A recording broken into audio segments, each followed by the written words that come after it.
안녕하십니까. 매일 아침 조간신문의 주요 기사를 딱딱 풀어서 해석해드리는 조간딱풀 9월 23일 수요일에 인사드립니다.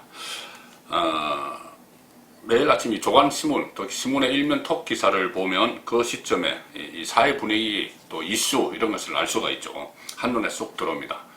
수없이 많이 쏟아지는 기자들이 기사를 출고한다고 이야기합니다. 기사를 내놓는데 그러면 부장들, 데스크라고 이야기하죠. 부장들이 보고 그 중에서 선별해서 올릴 것은 올리고 하는데 가장 중요한 것은 일면 톱 기사를 뭘로 할 것이냐 이 문제입니다. 이것은 뭐 일면 톱 기사를 뭘로 할지는 편집회의에서 결정이 되죠. 여러 데스크들, 사회부장, 정치부장, 경제부장, 문화부장 여러 가지 이 기사 그 일면 톱 글을 내놓지만은 최종 결정은 편집국장이 합니다. 편집국장이 하고 그 신문의 제목은 일면 톱의 제목은 편집부장, 그 편집부서의 최고 선임이 하게 되는 것이죠. 그리고 그 일면 톱을 결정할 때는 물론 이 사풍, 그 회사의 분위기도 들어갑니다. 성향이죠. 언론의 논조, 주로 이르는 논조, 그런 것이 가만히 되기도 합니다.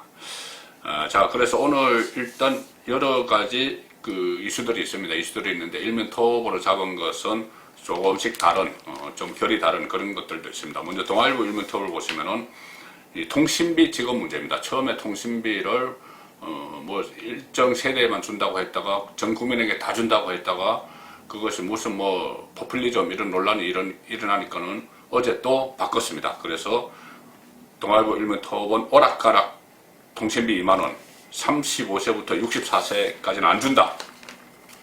자, 무슨 이 국민의 세금을 가지고 예산을 짜는데 이렇게 오락가락 하면서 하루아침에 이것이 뭐 바뀌고 돈도 작은 돈이 아닙니다. 뭐 천억 단위, 조 단위 이런 예산을 이렇게 하루아침에 바꿔버리는 이 주먹구구식으로 무슨 구멍가게도 아니고 이렇게 운영하는 게 현재 정부의 어떻게 보면 한계입니다. 자질입니다. 전 국민 지원 밀어붙이던 정부 여당 효과 없는 선친현금 이런 여론이 일어나니까 철회를 했습니다. 그리고 16세에서 34세 또 65세 이상의 선별직업 이렇게 되니 35세에서 64세까지는 배제가 됐습니다. 저도 배제가 됐습니다. 7조 8천억 4차 추경이 국회를 통과했습니다. 그런데 7조 8천억이나 되는 국민 세금으로 만든 돈을 이렇게 오락가락 주머니 속에 쌈짓돈처럼 이렇게 이용을 합니다. 중앙일보도 이 문제를 일면 톱으로 뽑았습니다. 통신비 35, 64세 제외, 중학생 돌봄비는 추가. 자, 즉석에서 넣었다 뺐다 7조가 넘는 국민 세금을 그렇게 이용을 합니다. 4차 추경도 아마 사상 최초일 겁니다. 자, 조선일보는 약간 결을 달리해서 백신, 독감 백신 문제를 짚었습니다. 원래 어제부터 본격적으로 이렇게 실시가 될 예정이었죠. 독감 무료 백신, 백신 주사.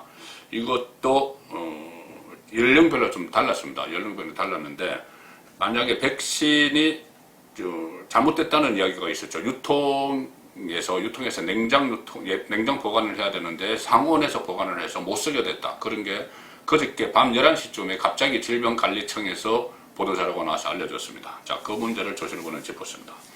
백신, 상온에서 보존됐다는 게 제보에 의해서 확인이 됐습니다.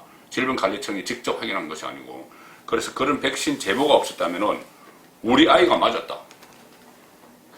잘못 보관된, 상온에서 보관된, 유통 과정에서 변질됐을 가능성이 있는 그것을 우리 아이가 맞았다. 13세, 18세 청소년이 234만 명인데 그런 제보가 없었으면은 그 백신을 그대로 맞았다. 그래서 어떤 부작용이 생겼을지도 모른다.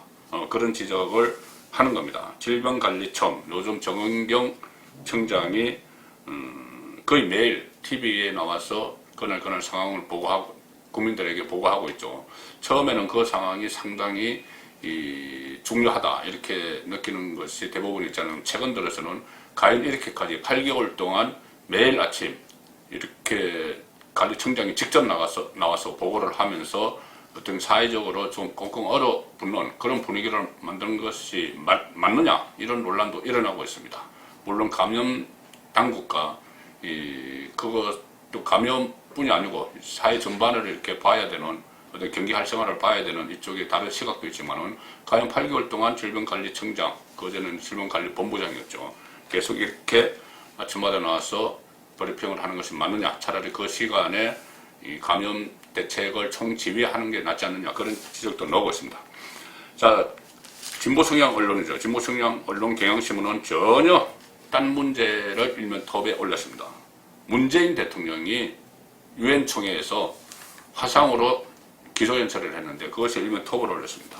종전선언, 국제사회가 힘 모아 달라. 자, 이렇게 화상으로 유엔 총회에 올린 연설을 일면 톱으로 뽑았습니다. 글쎄요. 아마 청와대에서는 그 반색할 만한 일면 톱기사일 것 같습니다. 자, 오늘 그 밖에 여러 가지 기사들이 조간에 실렸는데 다른 날에 비해서는 좀 특별한 이슈가 없는 것 같습니다. 이렇게 일면 톱기사도 서로 다르고 이럴 때는 특별한 기사가 없는 겁니다.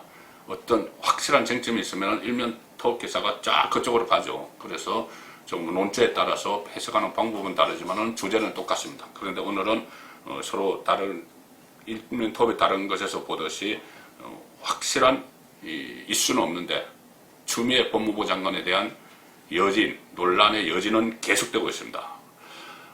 새로운 의혹들도 나오고 있죠. 자, 중앙일보 신면을 보시면 이런 기사가 있습니다. 부대에서 복귀 종용 통화 때 추미애 아들은 PC방에 있었다. 당직 사병, 제일 처음에 이 문제를 제기했던 현모 병장이 2017년 6월 25일 서일병, 추미애 법무부 장관의 서일병이 기대하지 않아서 전화를 하니 집에 있다 이렇게 이야기를 했다고 했죠. 그런데 국민의힘 조수진 의원이 제보를 받은 바에 의하면은 그때 당시에 그 서모 일병은 PC방에 있었고 그 PC방에서 리그 오브 레전드 롤 이 게임을 했다. 그런 그 게임한 계정 아이디를 확인했다. 그런데 추미애 장관의 아들 것이다. 이런 그 조수진 의원의 일종의 폭로가 있었습니다. 그래서 이 문제가 왜 중요하냐면은 그때 집에 있었다 이렇게 이야기를 했죠. 그런데 집에 있었으면 이제 병원도 왔다 갔다 하니까 몸이 불편하니 병가를 더 연장했다 이렇게 되는 건데 PC방에 있었다면은 휴가를 23일 연속해서 낼 정도로 몸 상태가 나쁘지 않았다는 방증이다. 이런 주장이 나오는 겁니다. 지금 또 검찰이 이 사건을 고발받은 지 8개월 만에 부쩍 수사에 속도를 내고 있습니다. 서일병, 서모씨, 추미애 장관 아들 서모씨의 집과 또 사무실을 압수수색을 했죠. 그런데 또 상사가 한 사람 등장합니다. 그 지원 반장이죠. 지원 반장. 일지를 남겼죠. 서일병의 부모님이 민원을 넣었다. 이렇게 일지를 남겼는데, 그 국방부 민원실에 민원을 넣었다. 일지를 남겼는데, 추미애 장관은 그것을 부인을 했고, 결국 검찰이 그 서버를 압수수색을 했는데, 거기서도 통화 기록은 찾지 못했다. 이런 이야기가 나왔죠. 그래서 통화 기록을 일부러 없앤 것은 혹시 아니냐. 이런 의혹까지 있는데, 검찰이 그 상사 휴대전화를 압수를 했습니다. 서씨, 동아일보 13면 보시면 서씨 부모님, 민원 확인 이렇게 작성한 상사의 휴대전화를 압수했다. 상당히 이 수사 속도가 빠르죠. 갑자기 8개월 만에 빠릅니다. 8개월 만에 서모 씨의 집과 사무실을 압수수색하고 이 상사의 휴대전화도 압수를 했습니다. 검찰이 휴가 특혜 의혹 수사 8개월 만에 추미애 아들 집 사무실도 압수수색하고 휴가 때 쓰던 휴대전화도 확보에 나섰다.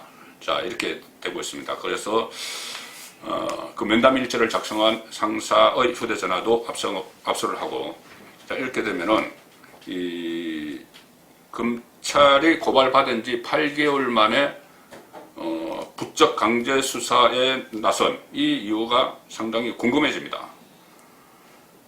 일각에서는 이것을 수사 의지를 나타낸 것이라기보다는 수사를 서둘러 종결해서 무혐의 처리하기 위한 수순을 밟는 것 아니냐, 그런 지적이 나오고 있습니다.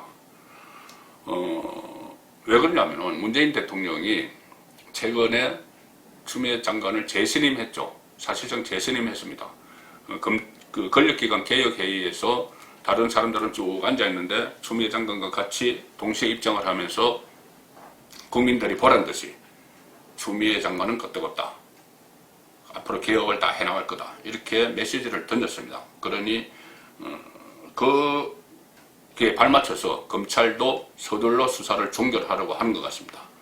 검찰은 이미 윤석열 검찰과 이성윤 검찰로 나눠져 있죠. 이성윤 검찰 쪽에서 수사를 서둘러 종결을 하려고 하는데 검찰은 또 그렇다 치고 이 사건이 일어난 것은 군 내부죠. 국방부 안의 일입니다. 그런데 국방부 장관도 새로 취임한 국방부 장관도 문재인 대통령의 그런 방침에 코드를 맞춰서 움직이는 말을 하는 그런 일이 벌어졌습니다.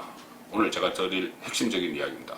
검찰뿐이 아니고 추미애 아들 특혜병가 명백히 밝혀서 의혹을 해소하고 군 장병들의 사기가 죽지 않도록 이것에 대해서 진실을 밝히고 조치를 취해야 될 그런 총책임자가 국방부 장관이죠.